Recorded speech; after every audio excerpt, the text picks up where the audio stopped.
بات شروع کہاں سے کروں سمجھ نہیں آ رہا۔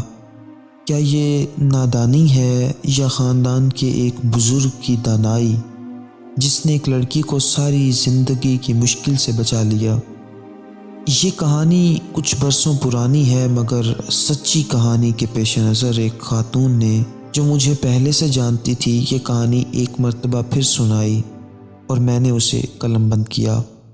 افشاں خاندان کی نہایت خوبصورت اور سلجھی ہوئی لڑکی تھی۔ گھرانہ بھی دیندار اور بہت اچھی شہرت کا حامل تھا۔ افشاں کی خوبصورتی پر پورا خاندان فدا تھا۔ ہر گھر کی یہ خواہش تھی کہ یہ حسین لڑکی رخصت ہو کر اس کے گھر آ جائے۔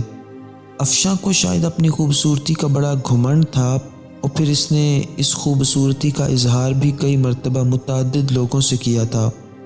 آج خاندان کی ایک شادی تھی جہاں افشاں کا ایک دور کا کزن کینیڈا سے آیا تھا۔ دونوں نے پہلی ہی نظر میں ایک دوسرے کو پسند کر لیا۔ شارق بھی بہت ہی ہینڈسم اور پڑھا لکھا لڑکا تھا۔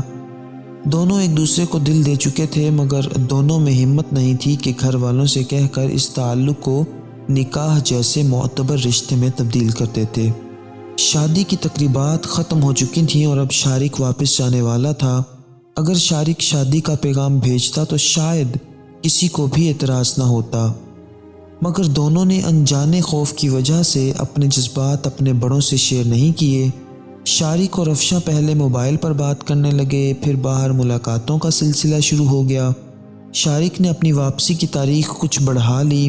افشاں نے شارق سے کئی مرتبہ کہا کہ وہ اس کے بزرگوں سے بات کر کے جائے، مگر شارق کا کہنا تھا کہ اسے ابھی کینیڈا گئے زیادہ عرصہ نہیں ہوا اور تم بھی پڑھ رہی ہو، واپس جا کر خود کو مزید مضبوط کرتا ہوں اور پھر اگلے سال آ کر امی ابو کو تمہارے گھر بھیجوں گا۔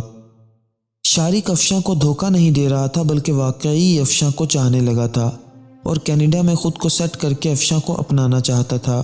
اصل میں افشاں ایک اونچے گھرانے سے تعلق رکھتی تھی۔ گھر میں شرعی پردہ تو نہیں تھا مگر مشرقی روایات پر کاربند تھے۔ شارق کا خاندان مالی اعتبار سے افشاں کے گھر والوں سے کچھ کمتر تھا۔ شارق کو یہی ڈر تھا کہ کہیں شادی کا پیغام بھیجے اور انکار ہو گیا تو پھر بات خراب ہو جائے گی۔ شارق کا خیال تھا کہ ایک سال میں وہ اتنا کما لے گا کہ اپنا گھر خرید لے گا اور پھر ایک اچھی حیثیت میں وہ افشاں کو اپنی دلہن بنائے گا۔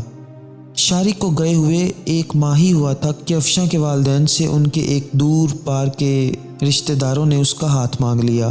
لڑکا قطر میں آئل فیکٹری میں تھا، بہت اچھی پوزیشن تھی۔ لڑکا تھا بھی خوبصورت جبکہ دولت کی فراوانی بھی تھی۔ گھر والوں نے افشاں سے سرسری سے پوچھا۔ افشاں شرم و حیا یا خوف کے مارے کوئی جواب نہ دے سکی اور اس کی خاموشی کو رضامندی سمجھ لیا گیا۔ افشاں کو کچھ سمجھ نہیں آ رہا تھا کہ کیا کرے۔ اس نے اپنی ایک دوست سے سارا معاملہ شیئر کیا۔ سعدیہ افشاں کی بچپن کی دوست تھی مگر وہ شارق کے بارے میں کچھ نہیں جانتی تھی۔ اس نے افشاں کو سمجھایا کہ 4 دن کی آنکھ مٹکے سے ہونے والی محبت جذباتی پن ہوتا ہے، اس میں کوئی حقیقت نہیں۔ تم گھر والوں کے کہنے کے مطابق شادی کر لو اور پتہ نہیں شارق کینیڈا میں کیا کرتا ہے۔ افشاں نہایت پریشان تھی اور پھر گھر والوں کی مرضی کے مطابق رخصت ہو کر قطر پہنچ گئی۔ سعید بھی نہایت اچھا اور دیندار لڑکا تھا، 5 وقت کا نمازی تھا مگر جبکہ دل کا بھی بہت اچھا تھا۔ اس نے پہلی ہی رات اندازہ لگا لیا کہ افشاں اس کے ساتھ نہیں ہے مگر کچھ نہ بولا۔ افشاں کو قطر میں ہر آسائش دی، دنیا کی ہر نعمت ملی مگر وہ خوش نہ ہو سکی۔ اس دوران شارق سے بذریعہ فیس بک 2 بار رابطہ ہو گیا۔ شارق نے افشاں پر دھوکہ دینے کا الزام لگایا اور ساتھ ہی صاف کہہ دیا کہ وہ زندگی بھر شادی نہیں کرے گا۔ اب افشاں کو اپنی غلطی کا احساس ہونے لگا۔ وقت تیزی سے گزرنے لگا۔ افشاں کے ہاں بیٹی پیدا ہوئی۔ سعید نے افشاں کو بیٹی کے ساتھ پاکستان بھیج دیا کہ وہ آرام کر سکے، مگر یہاں پہنچ کر افشاں نے شارق سے پھر رابطہ کر لیا۔ شارق بھی اب کوئی بڑا قدم اٹھانے کے لیے تیار تھا۔ وہ سیدھا پاکستان آیا اور افشاں کے گھر پہنچ گیا۔ اس دن گھر میں کوہرام مچا ہوا تھا۔ شارق نے براہ راست افشاں کے والدین سے کہہ دیا کہ افشاں کو طلاق دلوائیں تاکہ وہ اس سے شادی کر سکے۔ افشاں نے بھی بات سچ سچ بتا دی۔ افشاں کے بھائیوں نے اس پر ہاتھ بھی اٹھایا مگر دادا جانی درمیان میں آ گئے۔ دادا جانی بہت ہی سمجھدار اور دور اندیش آدمی تھے۔ انہوں نے افشاں سے تنہائی میں ساری بات پوچھی۔ اس نے صاف صاف بتا دیا کہ گھر والوں کے خوف سے اس نے دل کی بات کسی سے شیئر نہ کی، جبکہ وہ جانتی تھی کہ شارق کے بغیر نہیں رہ سکے گی۔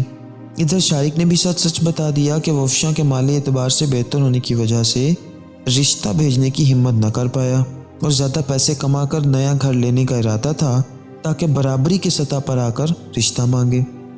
دادا جانی نے افشاں کے شوہر سعید کو بلوا لیا۔ پورا گھر ایک جگہ جمع ہوا۔ آج فیصلے کا دن تھا۔ دادا جانی نے سب کے سامنے نہایت پرمغز گفتگو کی۔ انہوں نے کہا کہ گھر کا سخت ماحول تھا کہ بچی اپنے دل کی بات نہ کر سکی۔ اب اگر یہ شادی کے بعد خاموش رہتی تو بھی ٹھیک تھا کہ اللہ نے نکاح میں طاقت رکھی ہے، دونوں میاں بیوی کے دلوں میں ایک دوسرے کے لیے محبت آ ہی جاتی۔ مگر اب چونکہ افشاں اور شارق نے سب کے سامنے معاملہ رکھ دیا ہے تو اس کے سوا کوئی چارہ نہیں کہ افشاں کو سعید طلاق دے اور پھر افشاں کی شادی شارق سے کر دی جائے۔ دادا جانی کے فیصلے پر پورا گھر چلا اٹھا، مگر سب کو ادب لازم تھا۔ اس موقع پر سعید نے نہایت اہم کردار ادا کیا۔ اس نے افشاں سے تنہائی میں بات کرنے کی اجازت لی۔ شارق بھی یہاں اپنی سچائی کا یقین دلاتا رہا۔ سعید پہلے دن سے جانتا تھا کہ افشاں اس کے ساتھ ہے، مگر اس کا دل و دماغ اس کے ساتھ نہیں ہے۔ افشاں نے بھی روتے ہوئے سعید کے سامنے حقیقت بیان کر دی۔ سعید نے فیصلہ کر لیا تھا، اس نے افشاں کو طلاق دے دی۔ تمام معاملہ کسی لڑائی جھگڑے کے بغیر طے پایا۔ سعید کی بس ایک شرط تھی کہ اس کی بچی افشاں کی ماں یعنی نانی کے پاس رہے گی اور سعید اس کا خرچ ادا کرے گا۔ آخر عدت کی مدت گزرنے کے بعد افشاں سادگی سے شارق کے ساتھ رخصت ہو کر کینیڈا چلی گئی۔ آج اس کی بچی 12 سال کی ہے۔ ادھر سعید نے بھی شادی کر لی اور وہ بھی خوش ہے۔ وہ سال میں 2 مرتبہ پاکستان آتا ہے، اپنی بچی سے ملتا ہے۔ اس کی بچی بہت اعلیٰ اسکول میں پڑھتی ہے۔ سنا ہے کہ وہ بچی افشاں سے نفرت کرتی ہے، جس کی وجہ سے افشاں بہت روتی رہتی ہے، مگر خاندان کے بڑے افشاں کو معاف کر چکے ہیں۔ دادا جانی کا فیصلہ سب تسلیم کرتے ہیں کہ رشتے جذبات اور ضد سے نہیں، حکمت اور دانائی سے نبھائے جاتے ہیں۔